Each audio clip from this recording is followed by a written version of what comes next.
Bible నుంచి ఓ చక్కటి సందర్భాన్ని తెలుసుకునే ప్రయత్నాన్ని కలిగి ఉంటాను.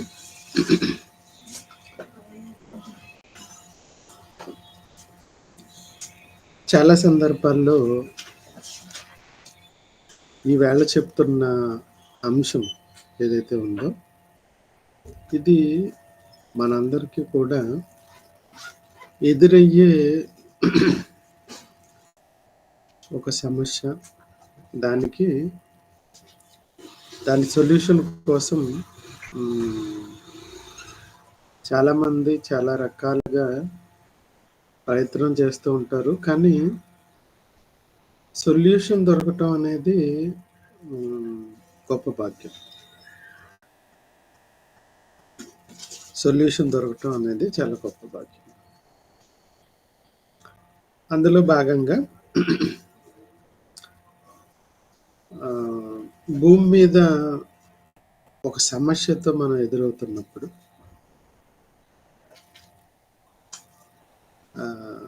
ఎక్కువగా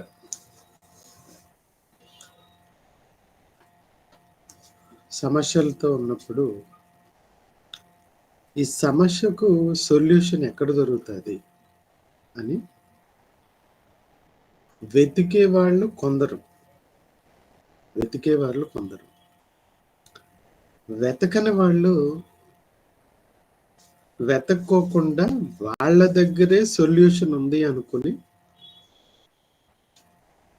ఆ తప్పుడు విధానంతో, అది తప్ప ఒప్ప అన్నది కాదు, వాళ్ళ మనసుల్లో ఏదైతే వచ్చిందో అదే కన్ఫర్మ్ చేసేసుకుంటూ ఉంటారు. ప్రాక్టికల్గా ఉన్న ఒక ఎగ్జాంపుల్ని మీ ముందు పెడతాను. అదేంటి అంటే, ఆంధ్ర ప్రాంతంలో మరి చాలా మందికి ఈ ఇన్ఫర్మేషన్ తెలుసని అనుకుంటున్నాను.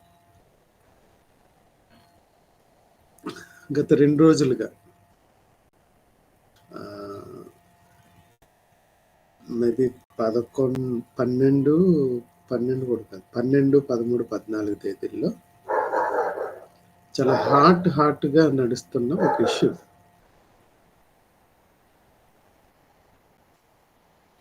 ఒక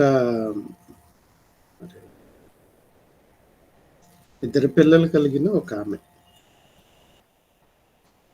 ఆమె తనకు వచ్చిన సంతోషాన్ని మీడియాలో వ్యక్తం చేసిందన్న ఉద్దేశంతో గిట్టని వాళ్ళు ఆమె మీద ట్రోలింగ్స్ మొదలుపెట్టారు. ఈ ట్రోలింగ్స్ ఆమె తట్టుకోలేక, మరి ఆమె చనిపోయిందో లేదా ఆమెను చంపేశారో కూడా తెలియదు. అందుకని ఇప్పుడు గవర్నమెంట్ ఒక ప్రత్యేకమైన వెసులుబాటును కల్పించింది. అదేంటి అని అంటే, ఇలాంటిది మీకు ఏదైనా సమస్య వచ్చినప్పుడు, మీరు వ్యక్తిగతంగా లోన్లీగా ఫీల్ అవుతున్నారు, లేదా మీరు నిస్సహాయ స్థితిలో ఉన్నప్పుడు కౌన్సిలింగ్ కోసం మమ్మల్ని సంప్రదించండి అని ఒక టోల్ ఫ్రీ నెంబర్ ఇచ్చింది. అంటే అలాంటి నిస్సహాయ స్థితిలో ఉన్నప్పుడు మమ్మల్ని గుర్తు చేసుకోండి, మేమున్నాము, మిమ్మల్ని మేము సంరక్షించగలుగుతాం, మీకున్న పరిస్థితుల్లో నుంచి మిమ్మల్ని బయట వేయగలుగుతాం. అది ఇప్పుడు మన పొరుగింటి వాళ్ళతో మనకి ఏదైనా సమస్య వచ్చిందనుకోండి, పోలీస్ స్టేషన్కి వెళ్తాం. మేబీ సొల్యూషన్ దొరకవచ్చు, దొరకకపోవచ్చు. వైద్య సదుపాయం కావాల్సి వచ్చినప్పుడు హాస్పిటల్, డబ్బులు ఉంటే ప్రైవేట్ హాస్పిటల్, డబ్బులు లేకపోతే గవర్నమెంట్ హాస్పిటల్, సొల్యూషన్ ఉంది. ఇక ఈ కొట్లాటలు, గొడవలు వచ్చినప్పుడు పోలీస్ స్టేషన్ అటువైపు చూస్తాం. వైద్యం, హాస్పిటల్ని చూస్తాం. ఇక కుటుంబపరమైన ఏమైనా సమస్యలు వచ్చినప్పుడు మన ఇంట్లో ఎవరు పెద్దవాళ్ళు ఉన్నారో అటువైపు చూస్తాం. ఇక కుటుంబంలో ఎవరు దిక్కులేరు, మనకి ఇంకెవరు ఆప్షనే కనబడట్లేదు. అలాంటి సందర్భాలలో ఏమండి, అక్కడ కుటుంబం, ఆ కుటుంబానికి ఎవరు లేరండి. న పెద్దగా పెద్దని పెంచుకునే మగదిక్కు లేదండి అని చాలామంది చెప్తూ ఉంటారు. అలాగే ఆ ఇంట్లో ఆడవాళ్ళు ఎవరు లేరండి. అందుకనే వాళ్ళు అలా కనబడుతున్నారు అనే దాన్ని కూడా ఎక్కువగా మనం వింటూ ఉంటాం. అంటే ఏదైనా ఆ కుటుంబ వ్యవస్థ ముందుకెళ్ళాలి అనండి, లేదా సమస్యలను సాల్వ్ చేసుకొని వెళ్ళాలి అంటే, ఆ సమస్య వచ్చినప్పుడు ఎవరో ఒక వైపు చూడటం ప్రపంచానికి తెలిసిన ఒక అలవాటు, ఒక ప్రక్రియ.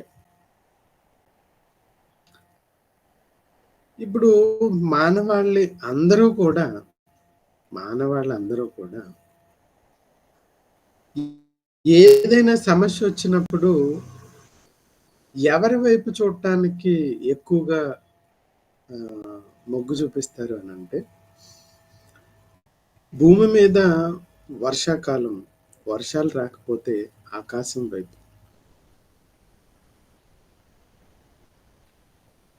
ఎండాకాలం ఎండలు భరించలేనట్లుగా వెళ్ళిపోతే ఆకాశంలో మళ్ళీ అదే మబ్బుల కోసం ఎదురు చూస్తూ ఉంటాం. ఈ భూమి మీద సారం అనేది లేకపోవటంతో, ఆ భూసారాన్ని పెంచాలి అనుకున్నప్పుడు భూమిలో సారం పోయింది. ఈ సారాన్ని సారవంతంగా చెయ్యాలి అనంటే సైంటిస్టుల మీద మనం ఎన్ని ఆశలు పెట్టుకున్నా అడి ఆశలే అవుతున్నాయి. మళ్ళీ ఈ భూసారాన్ని అంతటిని కూడా పెంచాలి అన్నప్పుడు భూసారాన్నే కాదు, భూమికున్న అవసరాల కోసం, భూమి అవసరాలంటే మన అవసరాలే.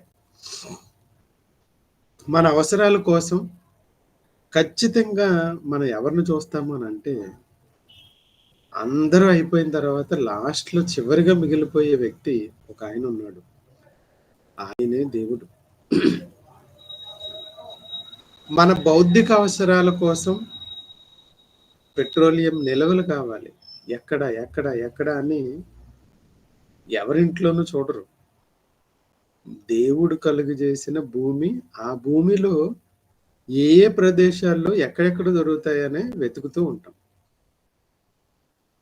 అంటే మీరిక్కడ గమనించగలిగితే, మీరు ఆలోచన పెట్టగలిగితే, ప్రకృతిలో మనిషి తన అవసరాల రకాలుగా ప్రకృతి జీవుల అవసరాలన్నిటిని తీర్చగలుగుతుంది.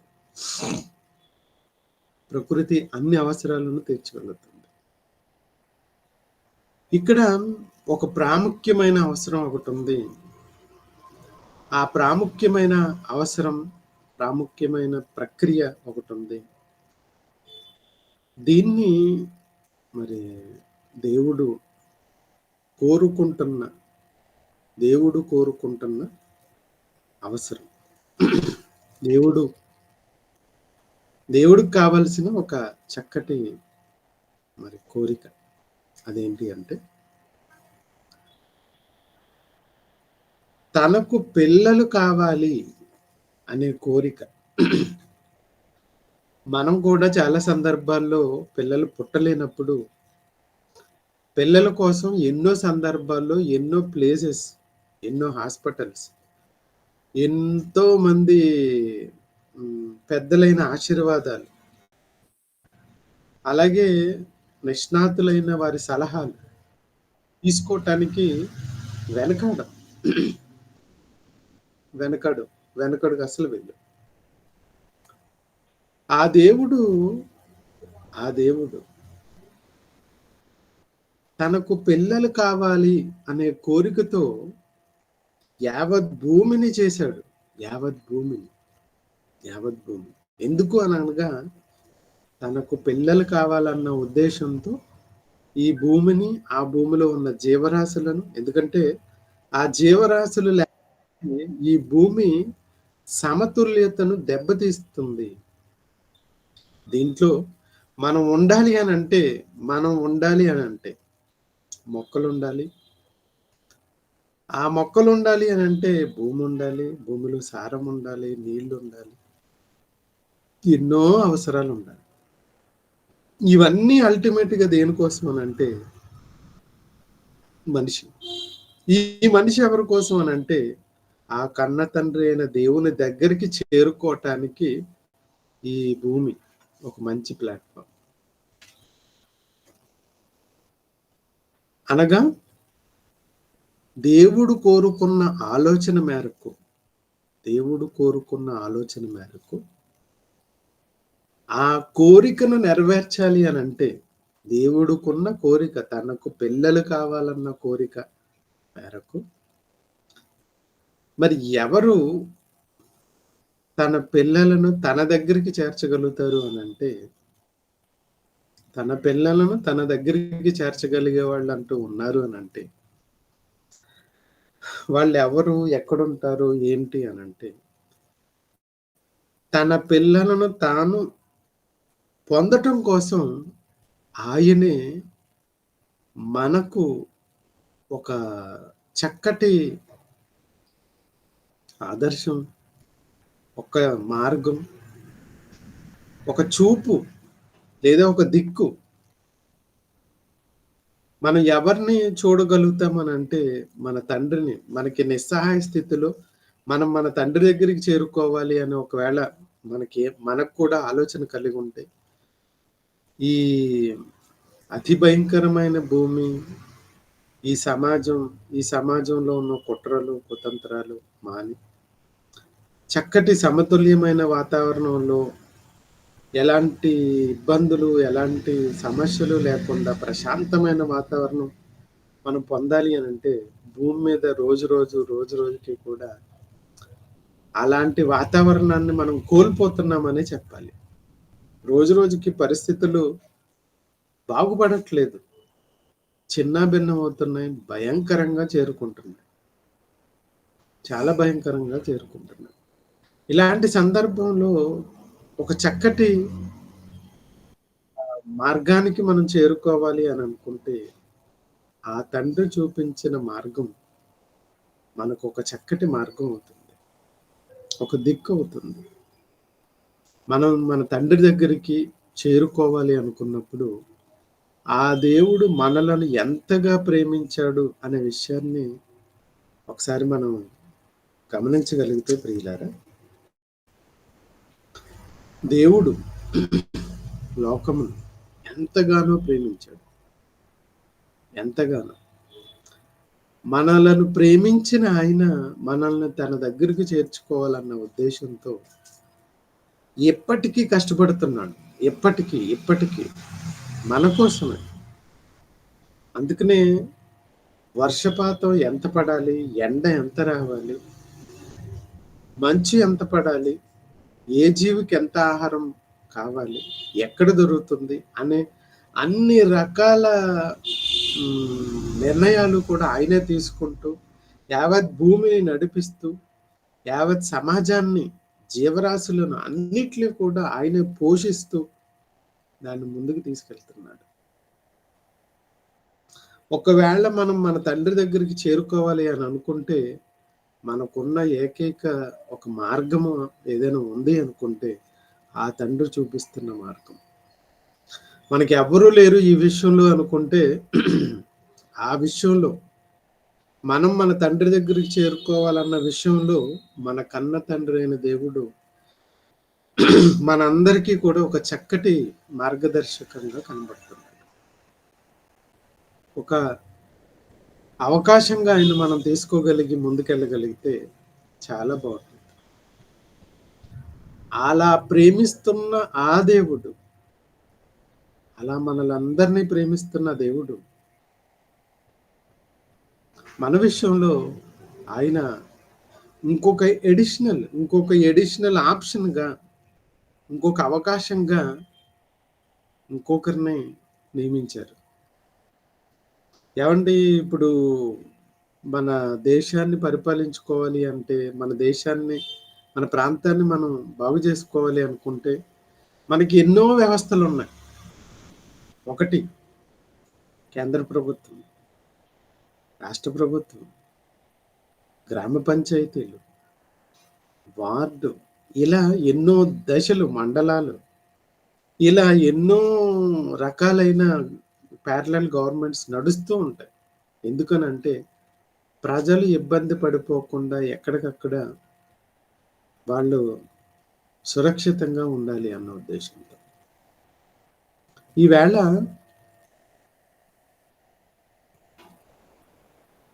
మనం ముందుకెళ్ళాలి అనుకున్నప్పుడు ఆ దేవుడే మనలను ప్రేమించి, మనలను ప్రేమించి ఏమని చెప్తున్నాడో ఒకసారి చూడగలిగితే, దేవుడు లోకమును ఎంతో ప్రేమించెను. ప్రేమించి ఏం చేశాడు అంటే, తన అద్వితీయ కుమారుణ్ణి, తన అద్వితీయ కుమారుణ్ణి ఏం చేశాడట? ఆయన యందు పుట్టిన వాని యందు విశ్వాసం ఉంచితే, అంటే మనం మన తండ్రి దగ్గరికి చేరుకోవాలి. దేవుడు ఉద్దేశించిన ఆహ్, ఆహ్, సన్ కోవకు మనం చేరుకోవాలి అనుకున్నప్పుడు, తండ్రే కాకోకుండా మనకొక చక్కటి మార్గాన్ని, ఒక దిశను చూపించింది కుమారుడు. కుమారుడు కూడా మన విషయంలో, మనం పరలోకం చేరుకోవాలన్న విషయంలో తండ్రి ఎంతగా ఆలోచించాడో, కుమారుడు కూడా మన ఎడల చాలా చక్కగా ఆలోచించాడండి. చాలా చక్కగా ఆలోచించాడు. మన కోసం ఎంత కష్టపడుతున్నాడో, కష్టపడ్డాడో మనం ఒకసారి చూడగలిగితే, అద్వితీయ కుమారునిగా పుట్టిన వానందు విశ్వాసం ఉంచినడెల వాళ్ళు నశింపక నిత్యజీవం పొందినట్లు ఆయనను మనకు అనుగ్రహించెను. ఆయనే మనకొక మార్గం. ఈ లోకానికి మనం మనం చేరుకోవటానికి ఆ దేవుడు మనకి ఎన్ని వసతులు కల్పించాడో, ఎన్ని మార్గాలను సూచించాడో, ఆ మార్గాలన్నిటిలోనూ కూడా ఇదిగో ఈ క్రీస్తు వారనే మార్గం చాలా, ఆ రోజు ఇశ్రాయేలీయులను నడిపించే క్రమంలో దేవుడు నడిపిస్తున్నప్పుడు వాళ్ళు చేస్తున్న తప్పులకు చాలా మంది బలైపోయేవారు. చాలా మంది బలైపోయేవారు. దేవుడు తన కోపాగ్ని అలా రగులుకొని వాళ్ళని హతమార్చేసేది. అలాంటి సందర్భంలో ఇప్పుడు పెద్దలు ఎవరైనా మనతో పాటు ఉన్నప్పుడు మనం ప్రయాణం చేయాలంటే చాలా కష్టపడతాం. అదే మా నన్నో, మన సహోదరుడు ఉన్నాడనుకో, మనకు కాస్త ఆ లిబర్టీ. అలాగే క్రీస్తు వారు మన దగ్గరికి రాగానే చూడండి, చాలా ఫ్లెక్సిబిలిటీ వచ్చేసింది. ఎవరు తప్పు చేసినా ఆయన ఇదిగో వాళ్ళ తప్పుకి ఇదిగో నేను శిక్ష అనుభవిస్తున్నాను అని తాను మధ్యలో ఎంటర్ అవ్వటం మొదలుపెట్టాడు. అంటే తప్పు చేసి పాతాళ లోకానికి చేరిపోకుండా ఆ తప్పులకు ఆయన బలవుతూ మనల్ని పరలోకం చేర్చడానికి ఆయన తీసుకున్న ఒక చక్కటి అవకాశం ఏదైతే ఉందో అది నిజంగా ప్రశంసనీయమైనది. చాలా, చాలా. మన అందరికీ ఒక చక్కటి మార్గాన్ని మరి సూచించి ఈ మార్గంలో నడవండి అని చెప్పిన వ్యక్తి అంటూ ఉన్నారు అనంటే ఆయనే క్రీస్తు. ఈ క్రీస్తు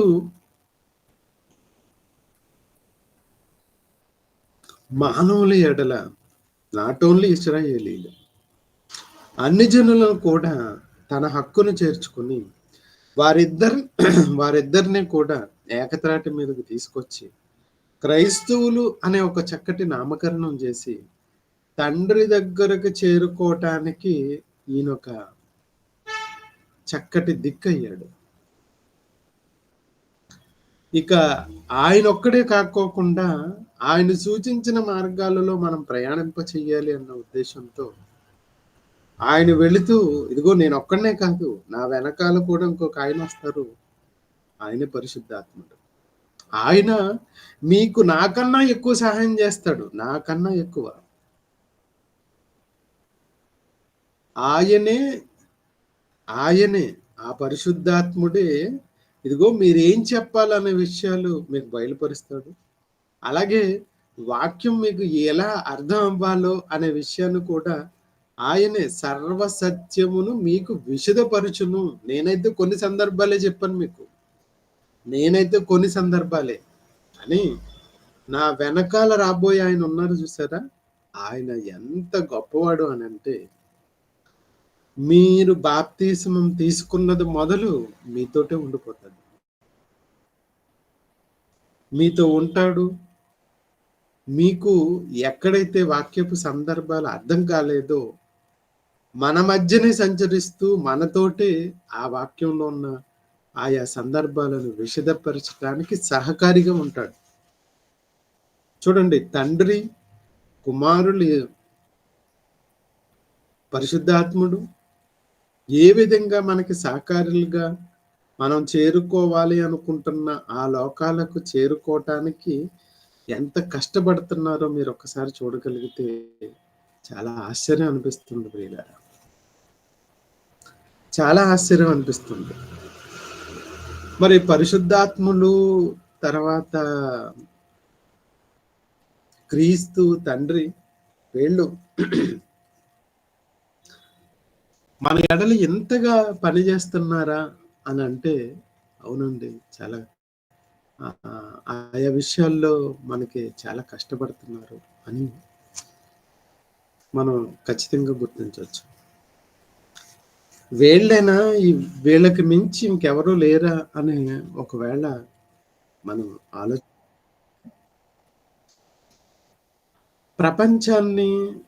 ప్రపంచంలో ఆ రోజు జరుగుతున్న విషయాలలో కొన్ని సందర్భాల్లో మనుషులందరూ కూడా హోప్‌లెస్ కండిషన్స్ లోనికి వెళ్ళిపోయిన సందర్భాలు చాలా ఉంటాయి. హోప్‌లెస్ కండిషన్స్ అనగా ఇక ఆ సమయంలో ఇక వేరే ఆప్షన్ ఏమీ లేదు. కోవిడ్ వచ్చింది.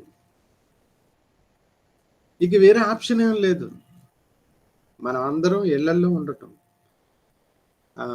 మనకివ్వబడిన పరిసరాలలో దాటి వేరే చోట్లకి వెళ్ళకోకుండా రిజర్వ్‌గా ఉండటం. జ్వరాలొచ్చినప్పుడు అందరితో పాటు కలిసిపోకుండా ఐసోలేట్ అవ్వటం. ఇవే ఈ మార్గాలే సూచించడం జరిగింది. అలాగే ప్రపంచానికి అతి భయంకరమైన పరిస్థితులు వచ్చినప్పుడు ఆయా పరిస్థితులలో నుండి బయట వేసిన వాళ్ళు వాళ్ళ యొక్క స్థానాన్ని మనం చూడగలిగితే చాలా చాలా మరి కీ రోల్ ప్లే చేస్తుంది. నోవహు గారి జలప్రలయంలోకి వచ్చేటప్పటికి ఆ రోజు ముందుటి సందర్భాలలో ఆయన చెప్తున్న మాటలు ఎవ్వరూ కూడా పెద్దగా పట్టించుకోలేదు.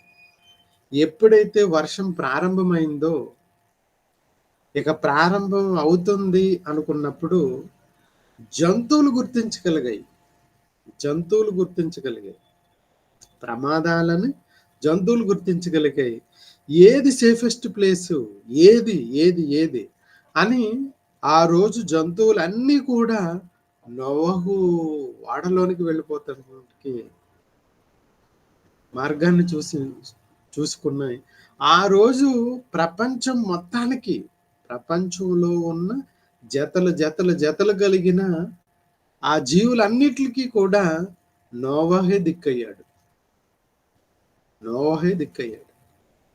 ఆ నోవహు ఎక్కడున్నాడని వెతుకుతూ ఆ జీవులన్నీ కూడా వచ్చి ఆయన చెంతన చేరాయి.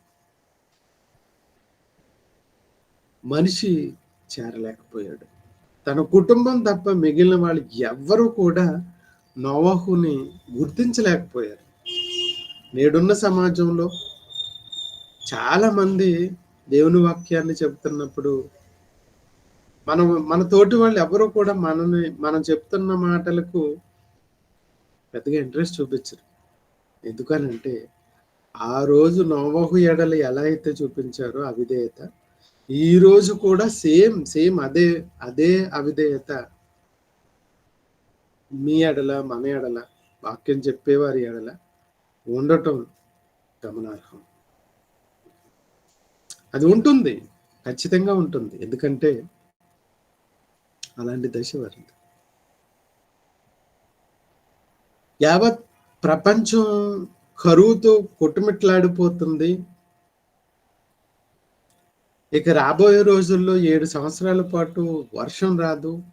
ఎండ దంచేస్తది అనే విషయం రాజుకి ద్వారా యోసేపు చెప్పినప్పుడు ఆ రోజు అయితే ఇక మనం ఏం చేయాలి? ఇంతకన్నా ఈ ఇన్ఫర్మేషన్ దేవుడు నీ ద్వారా చెప్పాడు గనుక ఇక నువ్వే ఈ భయంకరమైన ఈ ఆహ్, ఆహ్, కరువు నుండి మనం బయటపడాలి అంటే నువ్వే ఒక మార్గాన్ని సూచించు అనగానే 7 సంవత్సరాల పాటు పంటేయటం, ఆ 7 సంవత్సరాలు వచ్చిన ధాన్యాన్నంతటిని కూడా నిల్వలు పెట్టటం. నిల్వలు పెట్టిన తర్వాత ఇక ఎవరెవరికి ఎంతెంత పంపిణీ చెయ్యాలి అనే దాంట్లో ఆ రోజు యోసేపు, యోసేపే దిక్కయ్యాడు. యావత్ ప్రపంచం మొత్తానికి, యావత్ ప్రపంచం మొత్తానికి. ఎందుకంటే ఎక్కడ కూడా మరి ఏ రకమైన పంట పండకపోవటం, ఆ భయంకరమైన కరువులో యోసేపు మాత్రమే మనం చూడగలుగుతున్నాం అక్కడ.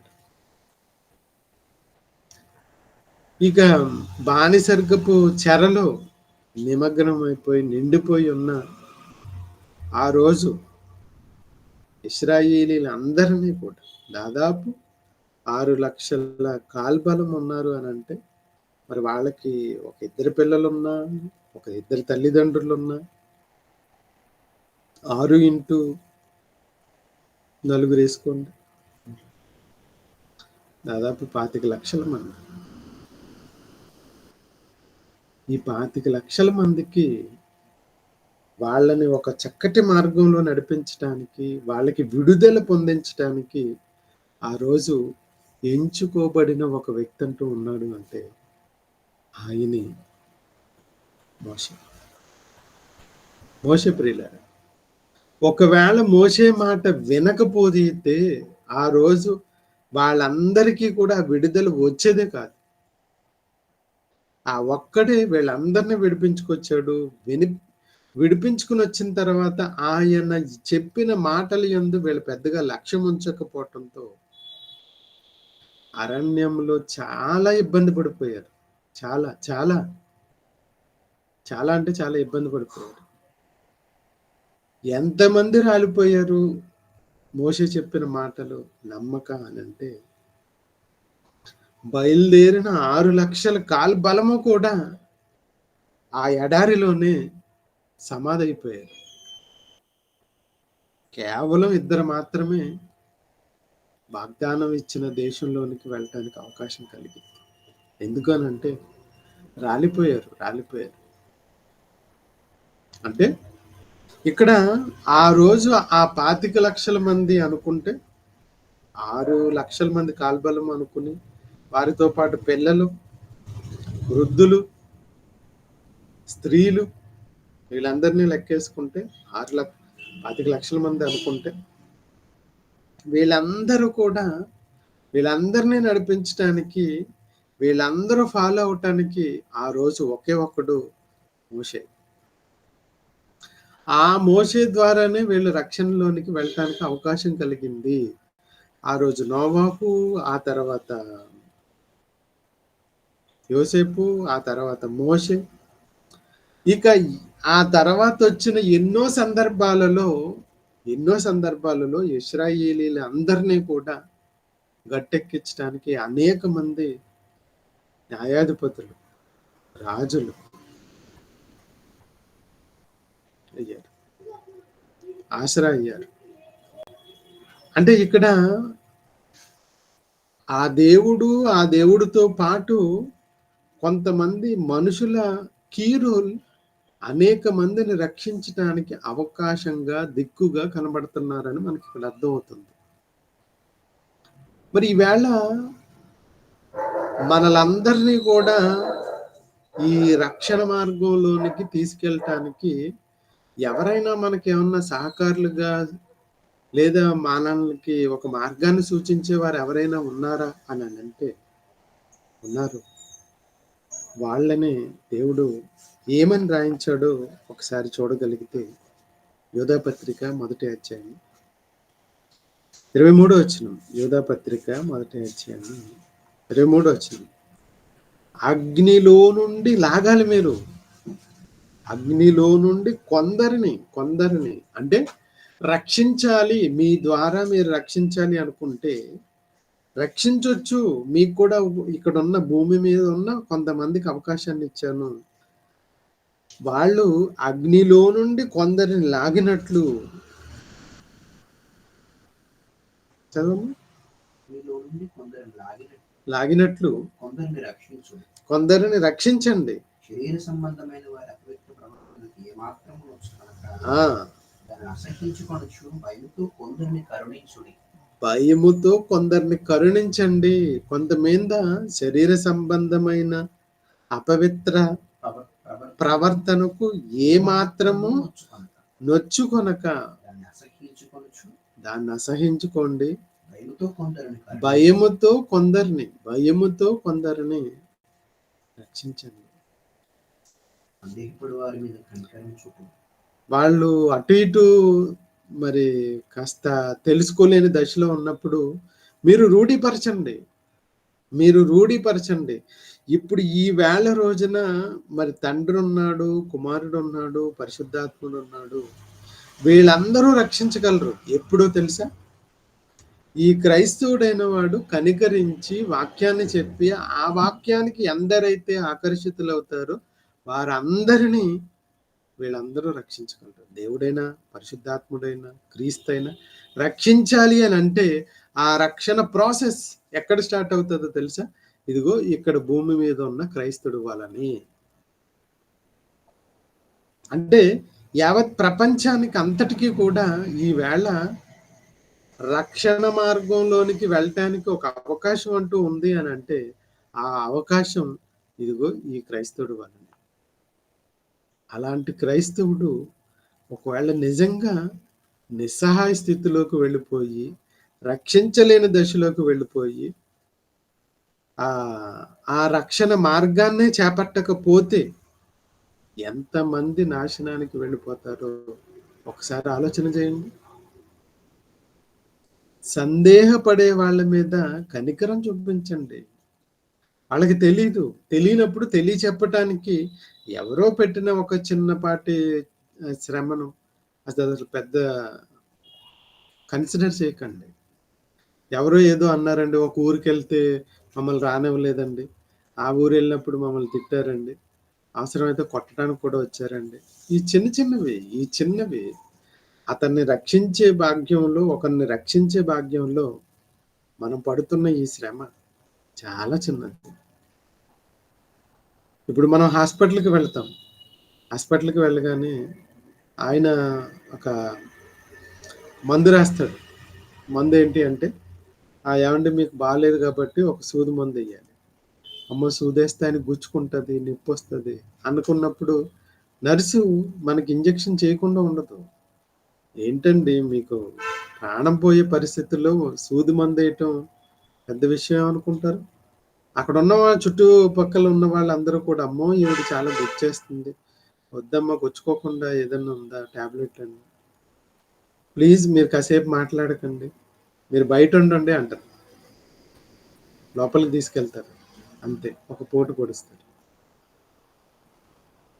దీని వలన వాళ్ళు ఆ క్షణంలో కాస్త చిన్న ఇబ్బంది అంతే, కానీ వాళ్ళ ప్రాణాలను కాపాడటానికి ఆ మందు చాలా ఉపయోగపడుతుంది. అలాగే కంపల్సరీ సర్జరీ చెయ్యాలండి, లేకపోతే చచ్చిపోతాడు ఈయన అన్నప్పుడు అప్పటికప్పుడు సర్జరీ అనగానేంటి? కోసేయటం, పొట్టను కోసేయటమే, లేదా చిన్న రంధ్రం పెట్టేయటమే. అది ఇంకా ప్రమాదం కదండి. కాబట్టి రక్షిస్తామన్న పేరుతో ఏంటి ఇలా కోసేస్తున్నారు, ఇలా చేసేస్తున్నారంటే అది వైద్యం అని అంటాం.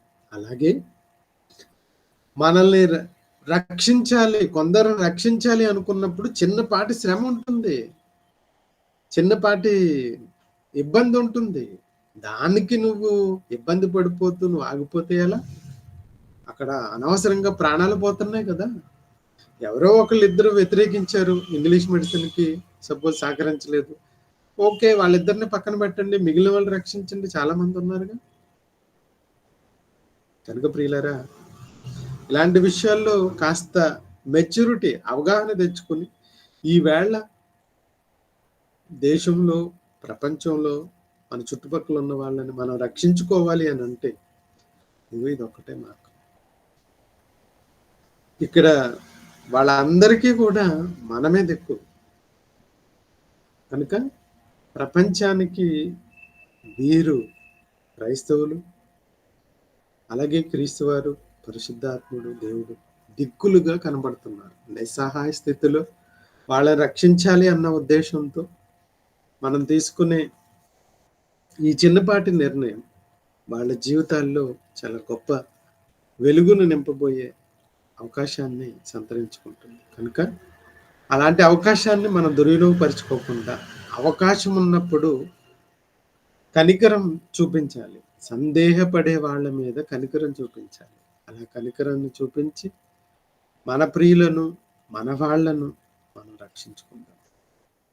రక్షించుకుని ఆ రక్షణ మార్గంలోకి మన ప్రియులందరినీ కూడా ఎందరైతే దానికి ఆకర్షితులవుతారో, ఎందరైతే ఆ మార్గంలోకి రావటానికి ఇష్టపడతారో, వారందరినీ కూడా కాపాడే ప్రయత్నం మనం అందరం చెయ్యాలి అని ప్రేమపూర్వకంగా మీ అందరికీ తెలియజేస్తూ, ప్రార్థనతో మరి ఈ సెషన్‌ని మనం ముగించుకుందాం. మమ్మల్ని మిక్కిలిగా ప్రేమించిన మా కన్న తండ్రి అయిన దేవా, ఈ సాయంకాల భాగంలో